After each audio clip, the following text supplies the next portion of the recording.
tiene que ver con la estructura del presupuesto. Yo quiero poner en contexto qué es lo que vamos a ver.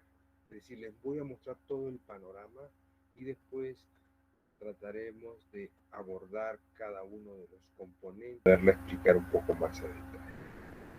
¿Okay? Entonces, empezamos haciendo una descripción de lo que representa esta estructura de un presupuesto. Y cuando hablo de una estructura me estoy refiriendo a lo que generalmente se coloca en el expediente técnico. Esas 2 hojas o 3 hojas que pudiera tener un presupuesto y donde el propietario, el proyectista recae en revisar estos valores monetarios. Vamos a hablar de unidades monetarias, ¿no? Porque muchas veces los presupuestos se pueden dar en moneda nacional, pueden darse en moneda extranjera. Entonces, las monedas dependerá del país, porque hay proyectos en nuestro Perú que de repente requiere pues para un proyecto internacional o una convocatoria internacional que estén expresados en la moneda más utilizada en el mundo, que es el dólar, mucho más que el euro, ¿verdad? Entonces, hablemos de unidades monetarias y hablemos también de cuando hagamos los ejercicios, claro, yo voy a trabajar todo en soles, ¿no? Pero por lo general podríamos hablar de unidades monetarias.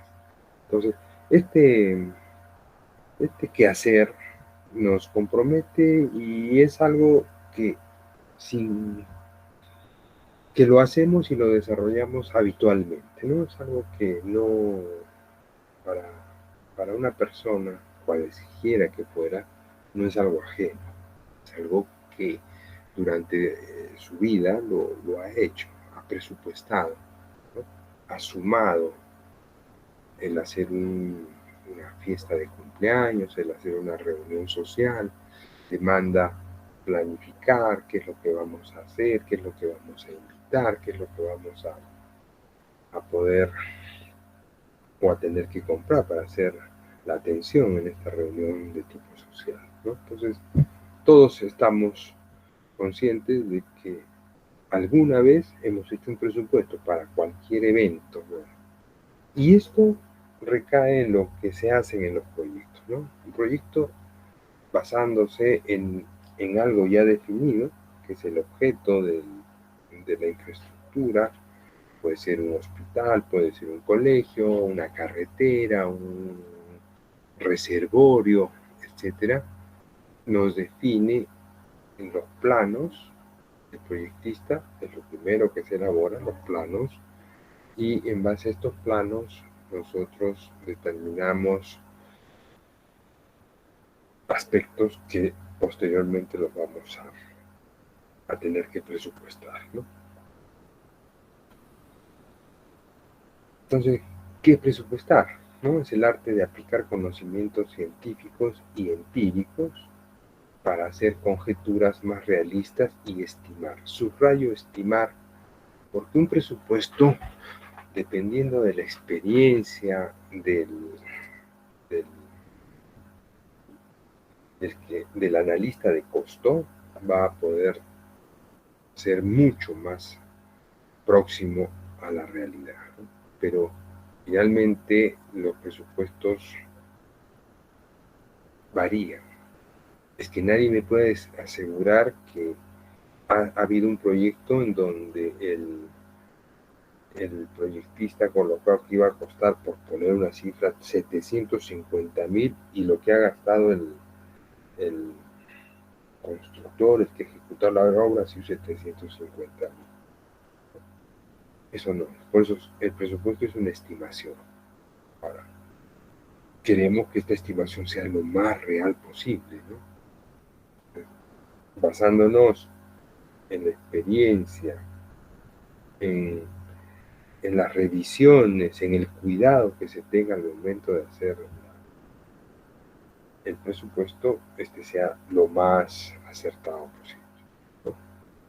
Entonces, y estimar, dice, el importe de una construcción, así como de su control durante la obra. Entonces, una vez que nosotros hemos presupuestado, después vamos a tener que, durante la ejecución de la obra, utilizar ese presupuesto para evitar que pueda sobrepasarse. La idea es ahorrar, ¿no? Entonces, para esto hay un método que se utiliza en las empresas, no todas las empresas, la, la, las mejores empresas, las que tienen el cuidado a través de sus ingenieros de llevar un control del costo a través de lo que se denomina el método del valor ganado, que ojalá nos dé tiempo para explicarles un poquito de qué se trata, pero no es parte de la asignatura, ¿no? Bien, entonces eso lo dijo en un paper Varela Alonso en el año 2009. Otro concepto es estimado. Tiene variaciones de denominación, presupuesto o presupuesto de obra, y se aplican cuando se cotiza una obra, ¿no?, para un tercero, ya sea en un proceso de selección o en una asignación directa. Muchas veces en la empresa privada lo que nos piden es, por favor, este es el proyecto, le borran todos los metrados, no los metrados, todos los precios unitarios, ¿no?, y los valores, y le dan al empresario. Por favor, acá tienes esta hoja de presupuesto con los metrados, ponle tus precios unitarios y preséntame un presupuesto para poder ver en cuánto me ejecutas. Y el privado le da esta hoja a 2 o 3 pues empresas de su confianza, ¿no? Entonces ahí no hay ningún proceso de selección. Bien. Acá estamos presentando esta esquematización de lo que representa un presupuesto para un proyecto, ¿no? Esto ha sido tomado del libro del ingeniero Juan Guillermo Consuegra, ingeniero colombiano, y me pareció interesante para poder hacer una diferencia de lo que un proyecto en sí podría tener en cuenta para elaborar un presupuesto global, ¿no? Entonces, este es el proyecto y esto es lo que se quiere presupuestar.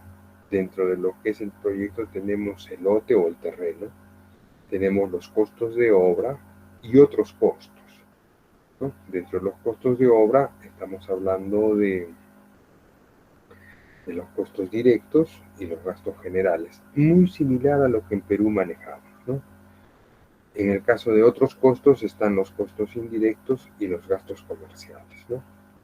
En el caso de gastos comerciales, estos se refieren pues cuando las empresas se dedican al negocio inmobiliario, de venta de inmuebles, de vivienda, de centros comerciales o tiendas. Entonces eso también demanda un gasto que hay que planificar para poder atender y sacar la publicidad, pagar personas que se dediquen a este tema de comercialización, ¿no? Pues dentro de los costos indirectos están los materiales, los equipos, la administración de obra. Eso implica los ingenieros y el personal técnico que va a participar, ¿no? Y dentro de los costos indirectos se considera la parte de servicios, o sea, agua, luz, teléfono, ¿no? Y quizás algún tema de impuestos, gastos de financiamiento, los costos de financiamiento que necesite, ¿no? Normalmente las empresas, cuando se dedican a este rubro de bienes inmuebles, trabajan con bancos. Entonces estos bancos les proporcionan dinero a través de, como les puedo explicar, tema de cartas fianza o garantías, y estas van a tener que ir deduciéndose en la medida que los dueños del proyecto empiecen a hacer la venta, ¿no? Bien, entonces esto es algo esquemático para tener un concepto mucho más amplio, ¿no? Bueno, esta es una clasificación comercial del costo, donde el proyecto implica el terreno, los costos directos y los costos indirectos. Esto se ajusta un poco más a lo que tenemos nosotros en nuestro país. Los costos directos son todo aquello que participa en el edificio o en la obra en sí. Y a eso nos referimos con materiales, mano de obra, equipos, subcontratas, ¿no? Y los costos financieros, ¿no? Los subcontratistas también son parte del proyecto, en el caso, por decir, de la persona que va a instalar un ascensor en un edificio. Es un subcontratista. Forma parte del costo directo porque el ascensor va a quedar en esta edificación. Los costos indirectos son los gastos generales, los honorarios, las ventas, y parte de estos costos indirectos se destina un porcentaje a la gerencia o a la oficina central, ¿no? Entonces, ¿qué es el costo? El costo es la determinación de un valor monetario, por eso hablamos de unidades monetarias, para una actividad en razón de su unidad de metrada, ¿no? Tenemos un valor monetario que pueden ser soles, pueden ser cualquier tipo de moneda que hay en el mundo, ¿no?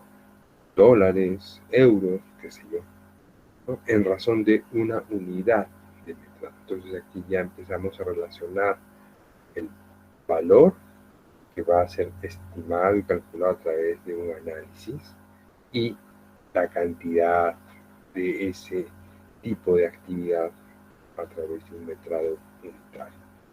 Tiene su base en la asignación de un precio unitario o costo unitario a cada una de las actividades que se desarrollan.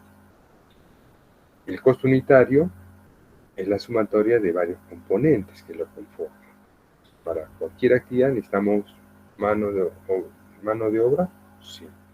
Necesitamos una cantidad de materiales, sí. Y muchas veces algún tipo de equipo también. La herramienta es otra de las cosas que se requieren para hacer este tipo de análisis de precio unitario. El presupuesto, ¿no? Es la elaboración, tiene una base en la asignación del costo unitario.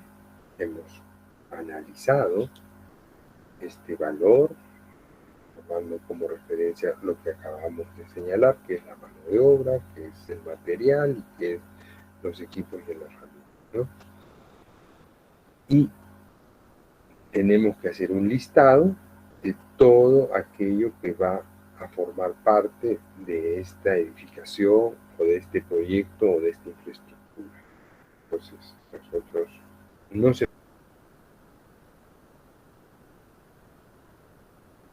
nos puede ir nada, porque de lo contrario, si nos olvidamos de una actividad, al final públicas lo tendrá y lo tendrá que asumir el que ganó la buena pro.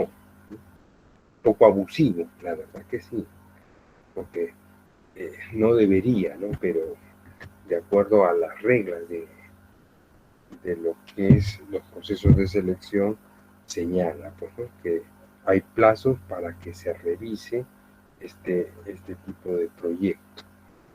Y si hay alguna consulta que hacer dentro de esos plazos, por el olvido de una partida, tendría que realizarla, ¿no? O sea, todos los postores, que son las personas que se presentan, van a tener que hacer esto. No podremos calcular costos y presupuestar, en principio, si no sabemos qué es lo que necesitamos. Tiene lógica, ¿no? Pero si yo no sé qué partida, cómo se construye, no voy a poder ni siquiera armar presupuesto, ¿no? Ahora, ¿cuáles son las cantidades que requeriremos? Esto también es algo real. O sea, primero tengo que saber qué tengo que hacer cuál es la forma de construir, qué se necesita para construir, y luego necesito cuantificar, es decir, debemos establecer cantidades de cada una de estas cosas, ¿no? Entonces, implica tener capacidades sobre los procesos constructivos del proyecto. De ahí la importancia de que para este curso el alumno conozca el proceso constructivo, ¿no? Y por eso ya ha aprobado construcción 1, ha aprobado construcción 2, y en esos dos cursos ya el alumno tiene una idea clara de cuál es la forma como se construye. En nuestro caso, la facultad habla de edificación, ¿no? Entonces nos basamos en edificaciones.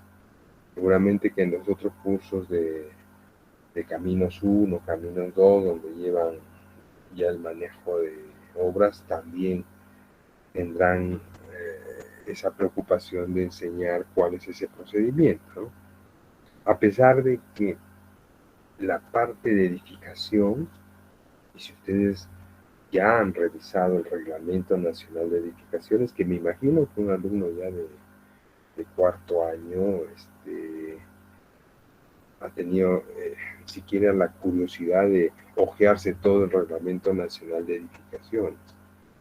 Ahí en ese Reglamento Nacional de Edificaciones, en la parte de habilitaciones urbanas, está establecido cómo se lleva a cabo toda esta infraestructura necesaria para una habilitación. Eso también se ha dicho en el curso de construcción 1, ¿verdad? Entonces, ¿cuáles son los componentes de una habilitación urbana? Hablamos de instalaciones sanitarias o las redes de instalaciones sanitarias, ¿no? Que son todos los colectores públicos que van a la red, plantas de tratamiento. Hablamos de toda la red pública de instalación eléctrica, hablamos de pavimentación, ¿no? Lo que son asfaltados, y bueno, ahí podemos señalar de que esto es parte de lo que se tiene que ver en lo urbano, ¿no? No es una carretera interprovincial, nada de eso, es para la ciudad, y para la ciudad necesitamos pavimentos, pistas, veredas, y todo eso está normado y está descrito en el Reglamento Nacional de Edificación. Pero si todavía ustedes no han tenido esa precaución de leer, de hojear, de ir revisando qué cosas hay, sería bueno que a partir de ahora hacia adelante tengamos esa curiosidad, esa preocupación, que lo único que va a hacer es alimentar su capacidad y su conocimiento. ¿Cuáles son las cantidades? Implica tener capacidad de cuantificar insumos. Esto quiere decir metrar, ¿no? Los costos y el presupuesto es función de qué cosa, ¿no? O están en función de qué. En principio de la envergadura, ¿no? La envergadura del proyecto. ¿Por qué?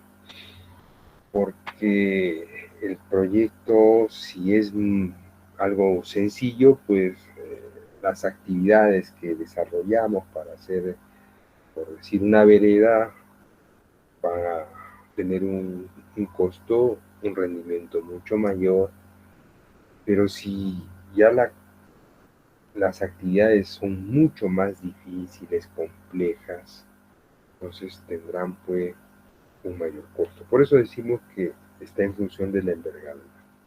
No es lo mismo, mis queridos alumnos, armar una losa plana, horizontal, que tratar de armar una losa hiperbólica que tiene la forma de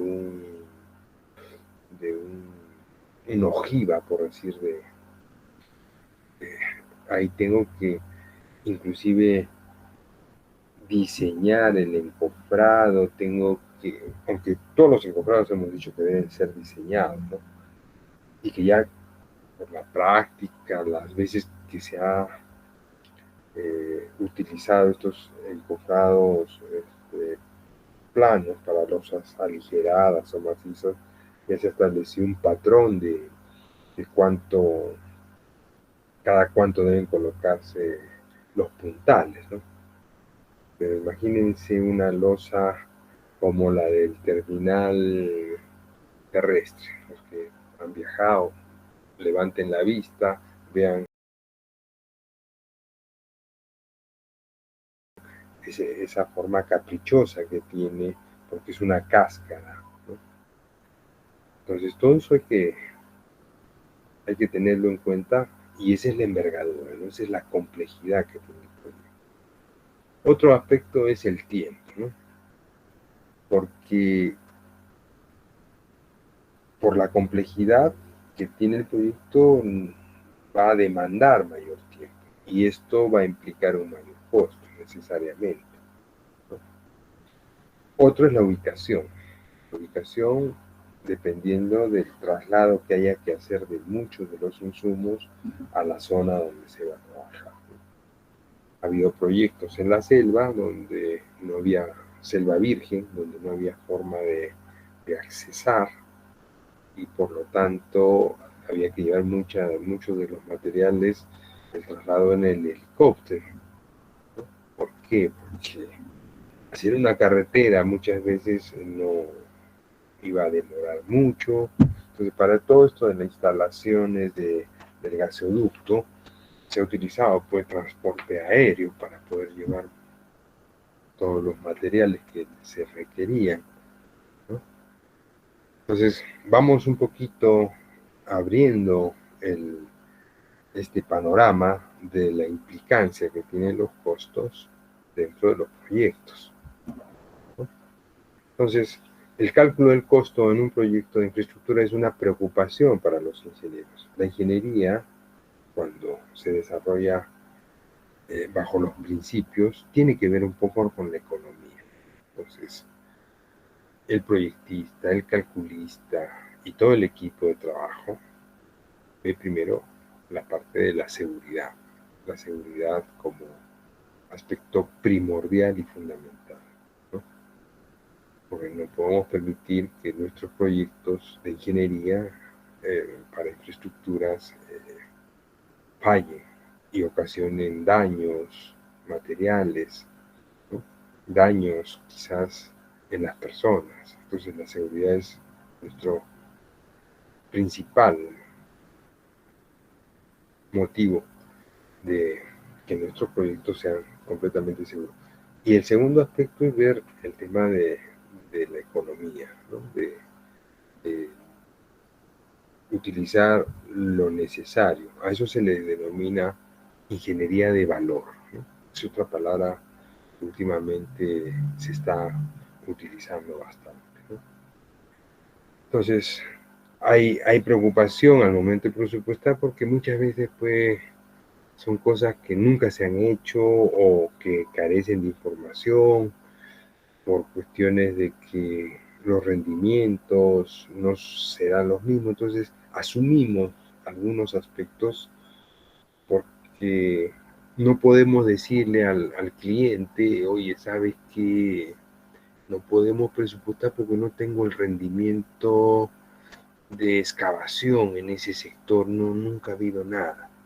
Entonces, qué importante resulta para muchas de las empresas constructoras tratar de guardar toda esta información y almacenar, ¿no? Son datos muy importantes.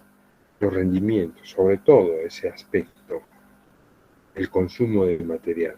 Ya actualizaremos los precios. Yo estoy ahorita en la selva y estoy registrando cuánto me rinde tal actividad, qué cantidad de materiales son las necesarias, etcétera. Y eso lo almaceno y lo guardo en mi base de datos. Pasan 5 años, oye, ¿te acuerdas que hicimos una obra en tal sitio? La zona que nos está tocando es muy parecida. A ver, saquemos, busca, fue en tal año. Ahí está la información. Y con eso empiezo a trabajar. Entonces, lo único que hay que hacer en 10 años, bueno, ya ha subido la mano de obra, le pondré el precio actual, ha subido el material, le pondré el precio actual. Entonces, eso es fundamental. Ahora, pregunto, ¿cuántas empresas hacen eso? ¿Se preocupan de eso? Sobre todo los que son constructores, empresas constructoras, ¿no? Entonces, ya de acuerdo a las nuevas tendencias de gestión, ¿no?, de dirección de proyectos bajo el enfoque del PMI, del PMBOK, ¿no?, hay pues que registrar información. No podemos pasar o dejar pasar la oportunidad de registrar todo ese tipo de datos, ¿no? Entonces, ¿qué hacen los proyectistas? Ponle tal, trae de la Capeco, saca la Capeco. Entonces, sin ningún criterio, ¿no? Y ahí también debemos manifestar de que los rendimientos costa, sierra y selva no son los mismos. Y dentro de la misma sierra, dependiendo de la localidad y de la altura, van a variar los rendimientos. Entonces, qué difícil, ¿no?, para el ingeniero tratar de armar un presupuesto lo más acertado posible. Y por eso es que hemos dicho que es una estimación, ¿ya? De ahí que es necesario adoptar un procedimiento de cálculo basado en una tecnología propia. Cada ingeniero, por su experiencia, bueno, debe tener, tratando de ajustarse a cada proyecto de manera particular. Bien, esta es otra presentación de Juan Guillermo Consuegra, de este libro que compré hace años y les hablo del año 2008, por lo menos ya tiene más de 10 años este libro en el poder, ¿no? Es una información integrada, fíjense las flechas, es la deducción del costo para determinar qué parte de forma integral, ¿no?, considerando la parte de lo que son materiales, cuáles son las cantidades de materiales, cuál es la cantidad de mano de obra, en función de las especialidades, ¿no? Nosotros tenemos en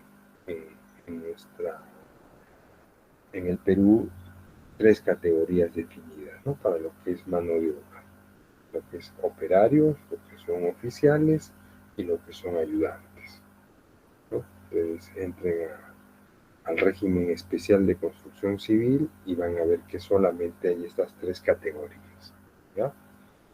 Tenemos lo que es equipos, y también para lo que es equipos necesitamos determinar cuáles son las cantidades.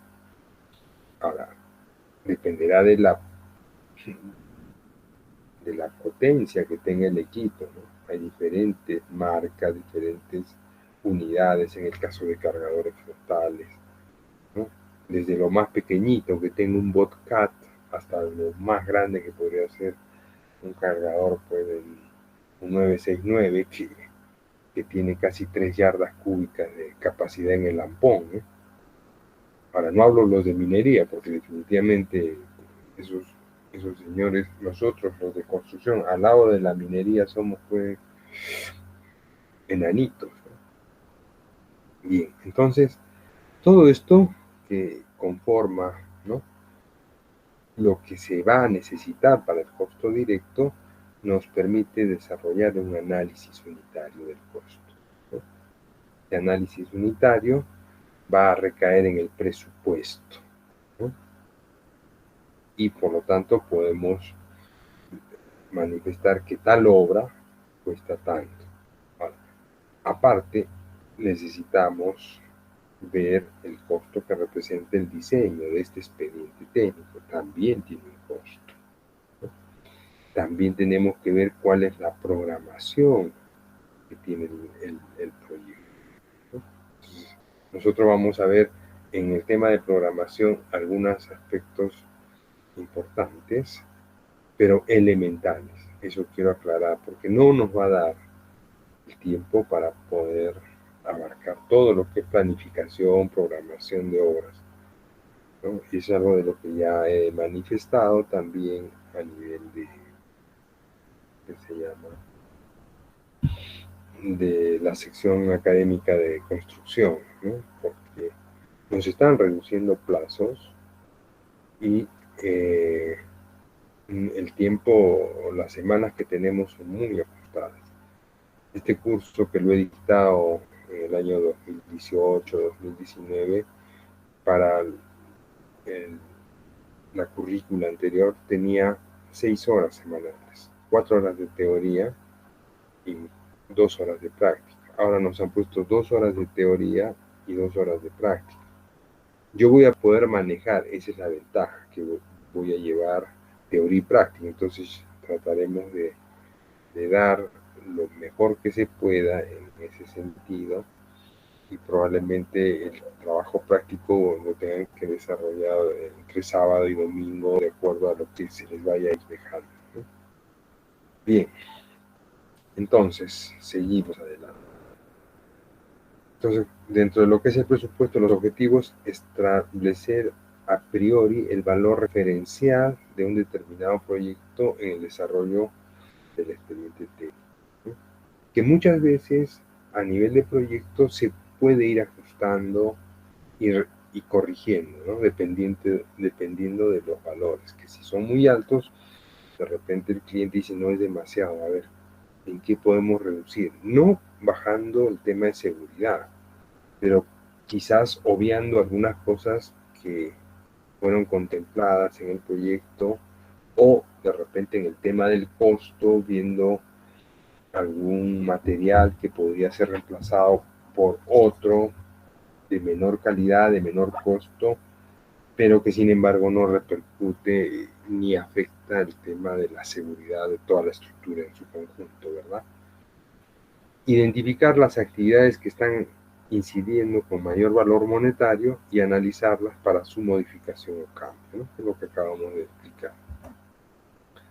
Permite analizar el costo de la mano de obra para ser sustituido por trabajo con equipo pesado, probablemente, ¿no? O sea, hay que hacer ese análisis. Que eso es lo que generalmente las empresas constructoras hacen, ¿no? ¿Cuál es el valor de venta que tengo? ¿O cuál es esta línea de base? Y sobre eso yo puedo manejar con subcontratistas, con otro tipo de personas, de equipos, y puedo ir reemplazando. Entonces lo que voy a hacer es ganar. Ahora, el que presupuesta pues asume que quién será por el que construya, no lo sé, en el caso de obra pública, ¿no? Entonces por ahí también vemos un poco el tema de contratos, ¿no? Los contratos deberían desarrollarse de diferente manera, ¿no? Primero desarrollo la ingeniería,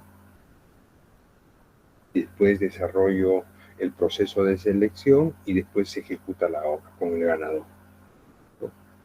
Pero si nosotros desde el inicio contratamos el Estado, eso es lo que normalmente hace el privado, ¿no?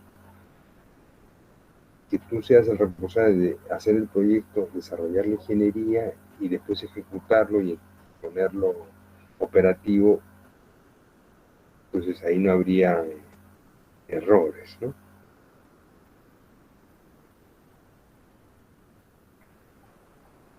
Hay una forma de contrato que se llama EPC, ¿no? Por sus siglas en inglés, ¿no? Que significa Engineer, de ingeniería, procura y construcción, ¿no? Entonces, ese tipo de contratos a veces los asume una sola persona. Y hay otro modelo que se llama EPCM. Entonces es ingeniería, procura, construcción, y M de management o dirección del proyecto. Es decir, se contrata una empresa que lleve a cabo toda la parte de dirección, que podría ser otra forma, ¿no?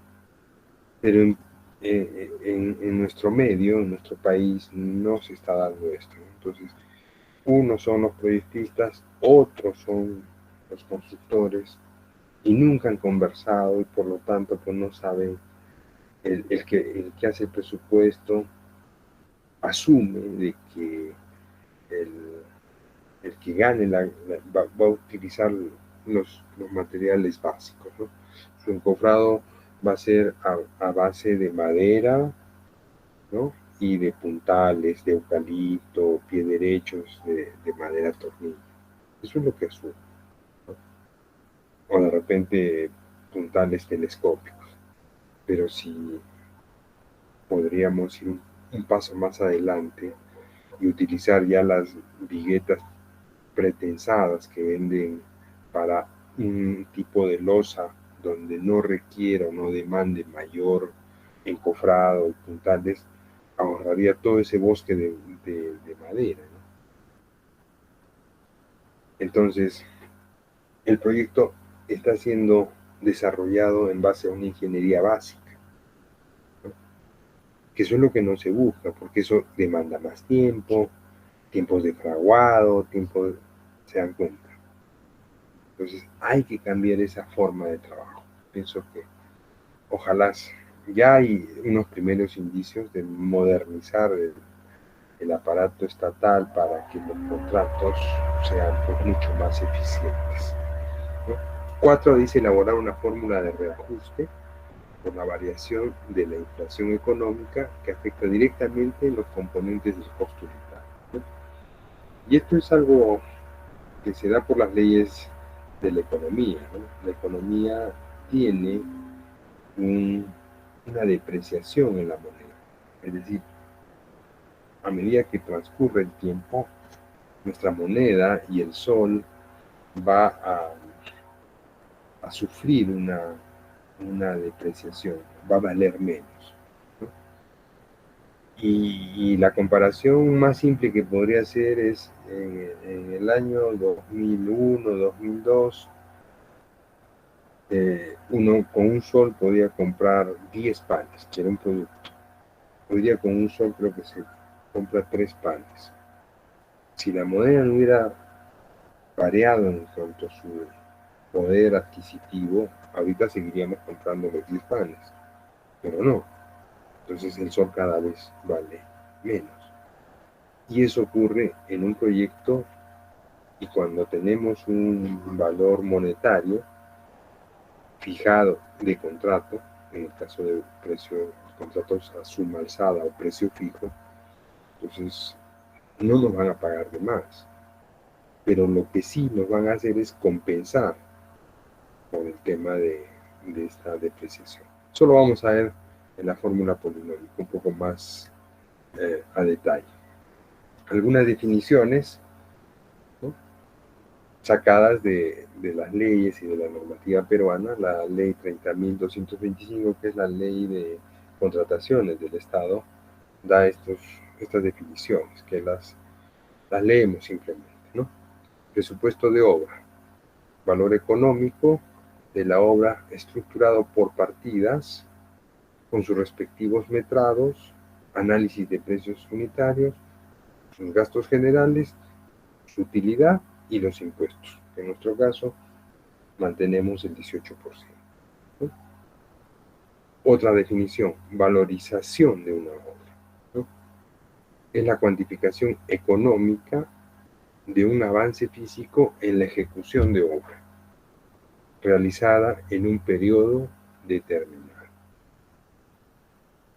Otra, partida, cada una de las partes que conforma el presupuesto de una obra y precio unitario, ¿no?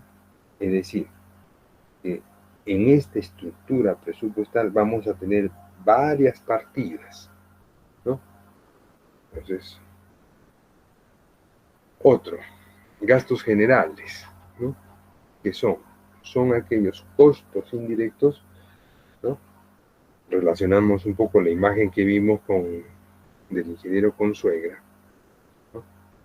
Que el contratista efectúa para la ejecución de la prestación a su cargo, derivados de su propia actividad empresarial, es decir, está vinculado con el manejo de la empresa, ¿no? Por lo que no pueden ser incluidos dentro del costo directo, ¿no? Entonces, ahí un poquito que se aclara con la definición de qué es fijo y qué es variable. Entonces, los gastos generales pueden ser fijos y los gastos generales pueden ser variables. Serán fijos aquellos que se realizan una sola vez para el proyecto, y los variables son los que están en función del tiempo. Es decir, la obra tiene un inicio y tiene un término. Dependerá de la magnitud. Podemos hablar de 30 días, algo pequeño, podemos hablar de 45 días, podemos hablar de 90. Yo ahorita estoy supervisando una obra de pavimentación cuyo plazo es 45 días, corto, ¿no? Porque dentro de esta pavimentación pues no hay que el fraguado de la losa y todo eso, ¿no? Entonces, fíjense. Otro concepto, el artículo 34 de la misma ley habla del valor referencial. En los procesos de selección no podemos hablar, este es el precio, porque ya acabamos de definir de que es un estimado. Entonces, ese es un valor del proyecto y se le llama referencial porque muchas veces los postores o los que se presentan al proceso pueden incrementar su valor o disminuir ese valor referencial, porque quieren hacer una rebajita y eso les da puntaje. Entonces, en obras públicas, y la ley de contrataciones lo manifiesta, que ese rango para variar la oferta del postor puede ser más 10% hacia arriba, es decir, sobre el valor del presupuesto, suponiendo que fuera 1.000.000 de soles. Si yo veo que no hay ningún otro postor, puedo decir, bueno, yo voy a cobrar 1.100.000, que sería el 110%, o de repente reducir, ¿no? Decir, bueno, yo esta obra, como veo que hay muchos que se están presentando, y la gran mayoría lo hace, oferta al 90%, es decir, yo voy a hacer la obra por 900.000 soles, ¿no? Ahora, estos valores referenciales de los proyectos que se elaboran en los expedientes técnicos tienen un tiempo de duración, ¿no? Antiguamente eran 6 meses. Entonces, para los procesos de selección, los presupuestos antes, su validez era de 6 meses. Por eso es que se consigna la fecha del presupuesto, ¿no? 6 meses. Pero como el aparato estatal es tan eficiente, han aumentado a 9, porque muchas veces estos presupuestos no los sacaban a proceso y tenían que actualizar. Entonces, ha habido una variación en esta última modificación de la ley que ha ido cambiando a través del tiempo, eso también debemos decir, tratando de optimizar, de mejorar, de corregir aquellas. Y esto ha sido algo, pues, seguramente dejado de manifiesto, que muchas de los expedientes quedaban y la capacidad de sacarlos a proceso no tenían las entidades y tenían que estar pagando nuevamente la actualización.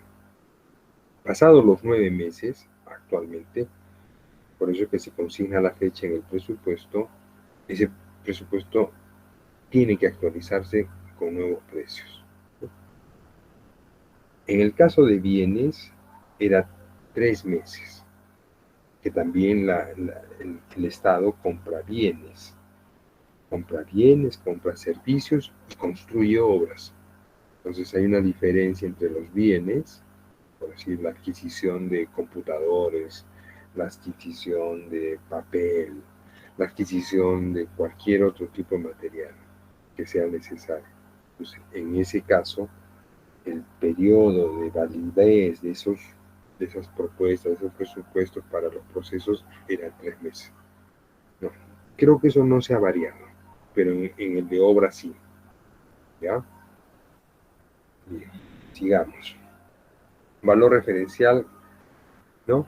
Se determina conforme a lo siguiente, ¿no?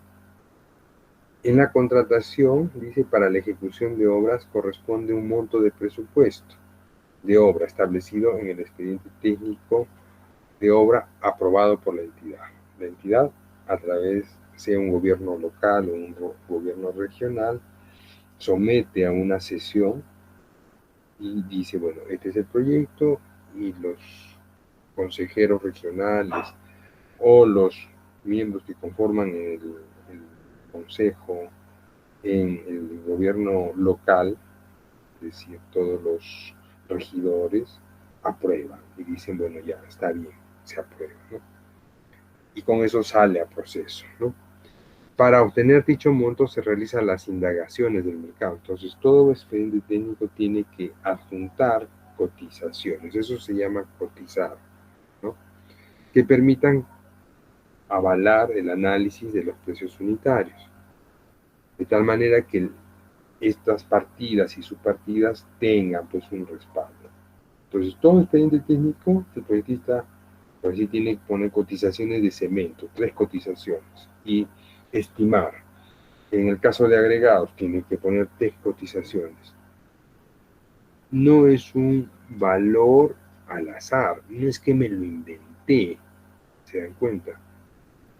Entonces, esto es lo que dice.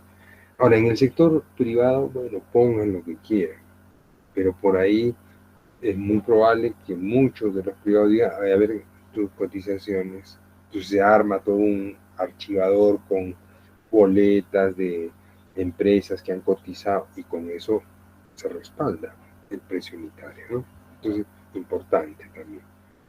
El concepto de la fórmula de reajuste, ese es el verdadero nombre, fórmula de reajuste. Se le conoce con el nombre de fórmula polinómica porque está conformado por varios monomios, ¿no?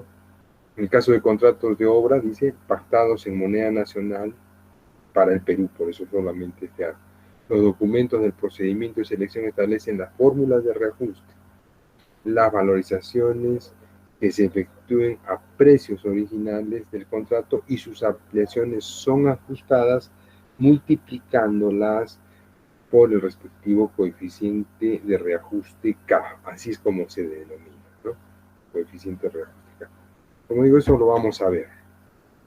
Esta es una estructura de Capeco, que yo les voy a proporcionar este libro de Capeco para que ustedes lo tengan en digital, pero muestra, a diferencia de lo que las 2 láminas donde está ese esquema presentado por Consuegra, acá vemos un poco más lo que representa el presupuesto del proyecto. Creo que a lo que finalmente debemos apuntar nosotros. Este es el proyecto, ¿no? Y el proyecto parte, veamos un poco, de izquierda a derecha, ¿no? El metrado. Para el metrado, perdón, necesitamos recomendaciones, necesitamos formatos, necesitamos una nomenclatura, ¿correcto? Esto es algo fundamental para guardar un orden, ¿no? O sea, un metrado debe tener. Entonces, cuando el presupuesto o el expediente técnico dice plantilla de metrados, es decir, que el proyectista está presentando de dónde sale tantos metros cúbicos de concreto para zapatas. ¿Por qué? Porque ha puesto zapata 1, tanto por tanto por tanto, tantos metros cúbicos. O hay 5 zapatas Z1, tanto, ¿ya? Entonces, en esa plantilla de metrados se determina esta cuantificación, ¿no? Ahora, existe un reglamento nacional de metrados, es decir, que para cada actividad que se desarrolle en construcción, sobre todo en lo que es edificaciones y habilitaciones, hay un reglamento establecido. Esto con el propósito de uniformizar los criterios, ¿no? Uniformizar los criterios en todas las obras públicas que se desarrollan a lo largo y ancho de todo el país, ¿no? Entonces, esto es parte de lo que debemos hacer, ¿no? Los costos directos, que vendrían a ser la compilación, ¿no?, de lo que es mano de obra, donde debemos determinar remuneraciones, eso lo fija en el sector construcción, el sindicato, y hay un régimen especial de construcción civil que se no digo promulga, sino que todos los años se, se emite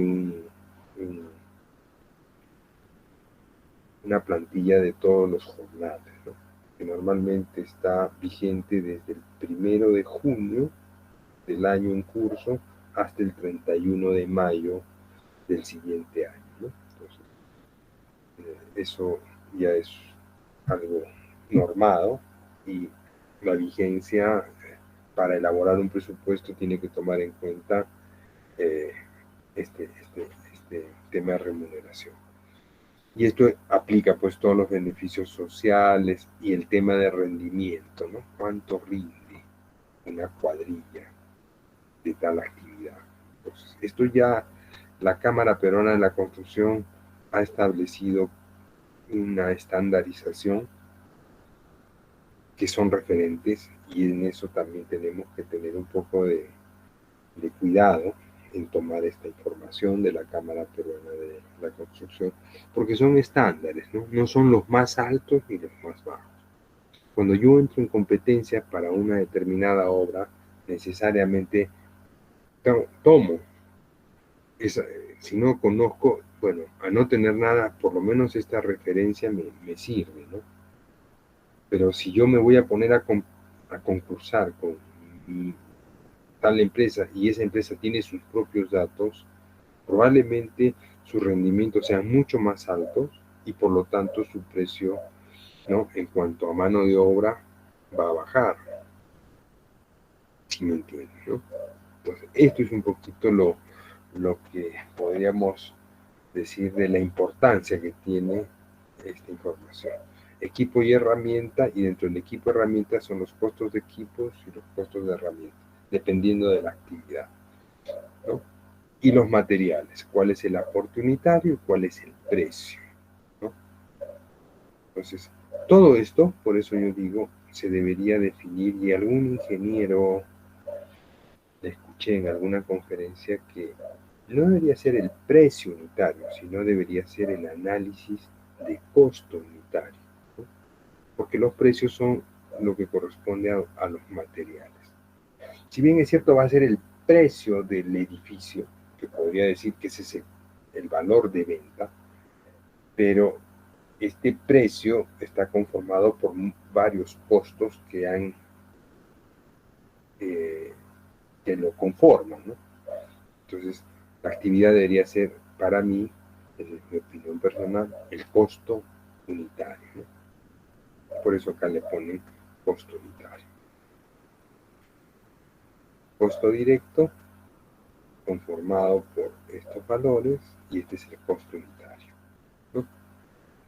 Tenemos los costos indirectos, que son los gastos generales, la utilidad, y aparte lo que vendrían a ser tributos, que son pagos que se hacen por diversos motivos, en el caso de Sensico, en el caso de Conafovicer, ¿no?, para las obras civiles, esos son tributos, y el IGB, que es el impuesto general a la venta, ¿no?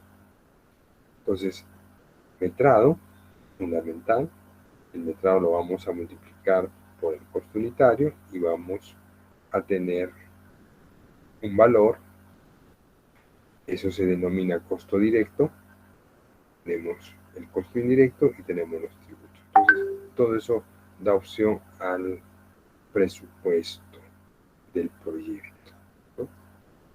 Ya.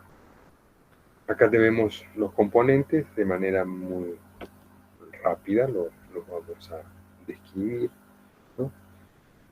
Un presupuesto puede tener varios componentes a los que denominamos subpresupuesto, ¿no? Entonces, en el caso de esta obra, que fue un colegio que supervisé en Hunter, tenía el componente de estructuras, el componente de arquitectura, de instalaciones sanitarias, eléctricas, componente de obras exteriores, y últimamente ya los proyectos del Estado vienen con todo el equipamiento. A eso se refiere con el mobiliario y equipamiento. Acá se contemplaban pues lo que eran carpetas, cañones multimedias, implementación para los laboratorios de química, de física. Entonces, costo directo del proyecto era de 5.636.000, ¿no? Entonces, a estos se le llama subpresupuestos. Subpresupuesto de estructura, subpresupuesto de arquitectura, instalaciones eléctricas. Entonces, en una edificación, por lo menos los 4 primeros de cajón, obligatorios. Dependiendo de la obra, podrían haber estos 2 más. Pero en un presupuesto de edificaciones deberemos consignar 4, ¿no? Ahora, dependerá mucho de la presentación. A veces cuando las obras son pequeñas, se alinea en un solo presupuesto y se contempla todo. Es una vivienda de 3 pisos. Lo vamos a hacer por separado, ¿no? Pero cada uno de estos subpresupuestos tiene su propia fórmula polinomial, ¿no? Eso también es importante y con eso podemos tener quizás ser mucho más justos en el reajuste que hacemos, ¿no? Entonces, la partida de estructuras que cuesta, o el subpresupuesto de estructuras que me cuesta 2.300.706.98, tiene su fórmula de reajuste en función de todos los insumos y todo lo que corresponde a este presupuesto. Entonces, que si yo hiciera un solo presupuesto, una sola fórmula de reajuste, bueno, sería pues una locura tratar de encontrar ese valor, porque se determina, ¿no? Se tiene que establecer en base a incidencias de diferentes partidas, que vamos a tratar en este curso de costos y programación. Bueno, un poco más de los componentes, ya entrando en el detalle de cada uno. Este es el de estructuras que veíamos en la lámina anterior, y donde tenemos pues una serie de partidas. No las detallo acá, pero se van numerando, ¿no? Estas son las partidas, las que están en color negro subrayado, y al final la sumatoria de todas estas partidas me da este componente, ¿no? Como habíamos visto, el costo directo en la lámina anterior era de 2.553.000, ¿no? A eso se le suma el IGB, ¿no? Y realmente el presupuesto total de esa parte de estructuras es de 3 millones y pico, ¿no? Bien. ¿Cuáles son los componentes dentro de lo que es un presupuesto? Primero, que estamos hablando de la estructura, estamos hablando prácticamente de esto, ¿no? Entonces, todo proyecto tiene este encabezado, ¿no? Que vendría a ser el nombre del subpresupuesto, el nombre del proyecto, la ubicación del proyecto, el propietario del proyecto, etc. La fecha, algo importante, como ya lo hemos venido manifestando, porque determina el momento en que se elaboró, ¿no? Con qué precios, con qué cotizaciones, cómo estaba la moneda en ese momento. Nos interesa ese referente en la línea de tiempo, ¿no? Hemos dicho que en el caso de obras públicas, un presupuesto que sobrepase los 9 meses ya no vale, hay que volverlo a reactualizar. Entonces, por ese motivo es importante el tema de la fecha, ¿no? El ítem, que vendría a ser la codificación que se le da a cada una de las actividades, de tal manera que dentro del presupuesto cada partida tenga una asignación numérica, un código. A eso es lo que la va a identificar. Y en el expediente técnico, como ya lo hemos visto y conversado en el curso de construcción, me parece, es que tenemos nosotros que asignar el mismo código para la planilla de metrados, el mismo código para la partida para las especificaciones técnicas, el mismo código en el caso de la programación. Entonces, la codificación que parte y se inicia con este detalle de elaboración de partidas actividades, partidas de primer orden, partidas de segundo orden, de tercer orden. Es cuando nosotros vamos colocando y asignando estos números que van a servir para todos estos componentes de nuestro expediente técnico. La descripción, ¿no?, en forma literal es qué es lo que se va a hacer, y como dije, hay, de acuerdo al reglamento, hay partidas de primer, segundo, tercer, cuarto orden, ¿no? La unidad, que está basándose en el Reglamento Nacional de Metrados, no podemos poner lo que a nosotros se nos ocurra. Y esto, como dije, es para todo el territorio nacional, ¿no? El metrado es la cuantificación de la actividad que vamos a hacer en base a la unidad, ¿no? Entonces, yo hablo de encofrado, veo la unidad en el reglamento, dice metro cuadrado. Entonces, eso es lo que tengo que expresar. Tantos metros cuadrados de encofrado, tantos metros cúbicos de concreto, ¿no? Precio unitario, que vendría a ser la cantidad de valor que se le asigna a esta unidad que hemos señalado anteriormente en la lámina anterior, que podríamos definirla como costo unitario, ¿no? Algunos autores dicen el APU, análisis de precio unitario, otros autores dicen el ACU, análisis de costo unitario. Bueno, se entiende como algo que es similar, ¿no? Lo mismo. Pero ya hemos manifestado de que lo correcto debería ser el análisis del costo unitario de esa partida, ¿no? Costo directo, costo indirecto, ya lo hemos visto. Precio unitario, y creo que con eso podemos hacer esta primera descripción de esta primera presentación, que ya está en Dutic, para que ustedes la puedan tener. Terminamos con esta frase que siempre me gusta resaltar y remarcar algo, que dice: hay que coger el presupuesto y adaptarlo a la ambición del proyecto. Si no quieres hacer eso porque no tienes dinero suficiente, será mejor que vayas a buscar más, y si no consigues más, entonces olvídate del proyecto. Lo dice Sheldon Adelson. Y esto es algo que suele ocurrir, ¿no? Y a veces nosotros podemos tener deficiencias. Lo que más falta en un proyecto es lo que más falta hace es el dinero, ¿no? Entonces, ese es el punto.